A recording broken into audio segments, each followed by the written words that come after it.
A long, long time ago, when my grandmother was in her last days, my mother moved her to a hospice, end-of-life type nursing care home. And because she was understandably in not the best of moods, we wanted to keep her spirits high in her last days. So we decided to all take turns visiting her whenever we could, after work, during our lunch break, etc. And one day I was there visiting her. It was just me and her, and she was in a particularly depressed mood. So I thought, what can I do to lift her spirits? What can I say to her to put her in a good mood, given that she knows she's probably going to be checking out soon? And I noticed a picture on the wall. It was a picture of her wedding. And I thought, aha, I can use this. I can take her out of her current state of mind and hopefully transport her back to that happy wedding day to get her talking about her wedding. So I looked at the picture and I said, when did you get married? What time of year?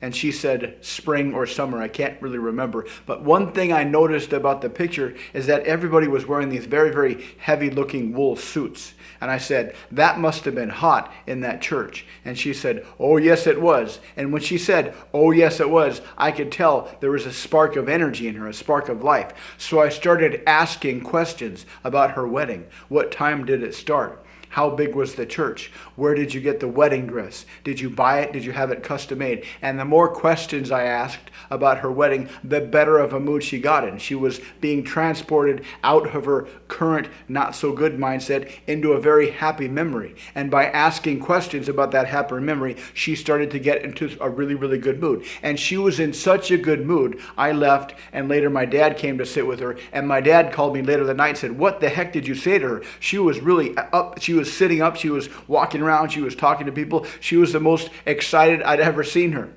And that's how powerful it is to simply ask questions and take somebody out of their current state of mind and put them into a much better state of mind by getting them to either imagine a good event from the past or imagine that good event in the future. And this is something that you can do conversationally. For example, let's say there's a pretty girl you like to talk to out in public. Now there's two ways that you can do this. There's two ways that you can use the wedding idea, the wedding imagination technique.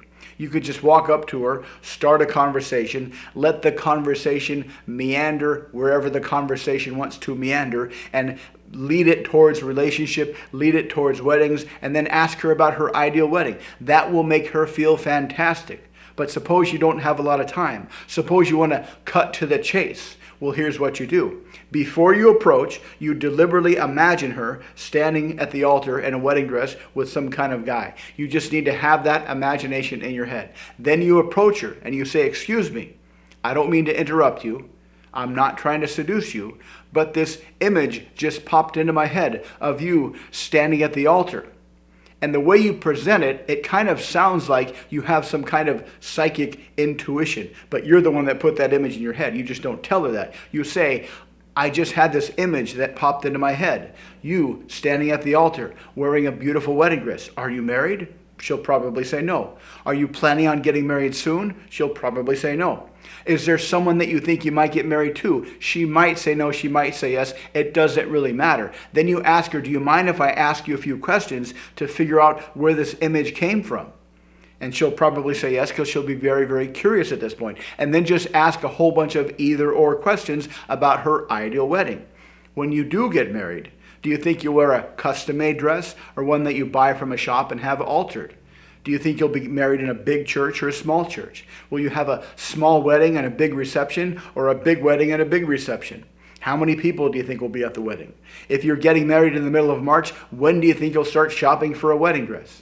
If you're getting married in the middle of March, for example, when do you think you'll start looking for a venue? And just ask as many questions about her ideal wedding as you can. That will put her in a very, very fantastic mood. Because for most women, their wedding day, either the memory of it or the expectation of it, is probably one of the best days of their lives, one of the happiest days of their lives. And then when you have the conversation, so long as the conversation is vibing well and you've got some back and forth and you're facing her and your body language is open and there's some kino going on, then you can, if you want to, you don't have to, but you can number close. And when you number close, try something like this. You seem very cool. You seem to have a very, very creative imagination. That's very rare these days. I like talking to you. Maybe we could get together sometime. Why don't we exchange numbers? But if you don't want to, that's okay. And see what she says. At the very least, this technique will prove to yourself that with just a few minutes conversation, you can make women feel fantastic. That with just a few minutes conversation, you can make women feel wonderful. You can create happiness in other people. And if you don't want to use the wedding technique, you can use any other life event that people will like to imagine. Like instead of saying, I just had an image in my head of you getting married, you can say, I just had an image in my head of you giving a very important speech in front of a lot of people. Do you give speeches? If you did give a speech, what do you think it would be about? And ask a bunch of either or questions. Or, I just had this image in my head of you receiving some kind of an award. It looked like an important award. If you get an award, what do you think it would be for? Have you gotten an award in the past? Do you think you'll get an award for your job? And ask either or questions about that. This is a very, very flexible technique. The thing is that the structure is to imagine a life event in your head and then say it just popped into your head, and you want to ask them questions about this potential future life event. That will make them curious, that will make them feel very happy, that will make them engaged in a conversation with you, and this is a great way to prove to yourself that you could make people feel fantastic simply because of your conversational skills. Try this on your friends and see how it works. Try this on strangers and see how it works. If you'd like to learn more about how to improve your conversational skills, check out the links below. Thanks for watching. Please leave a comment. Please like and subscribe, and I'll see you next time.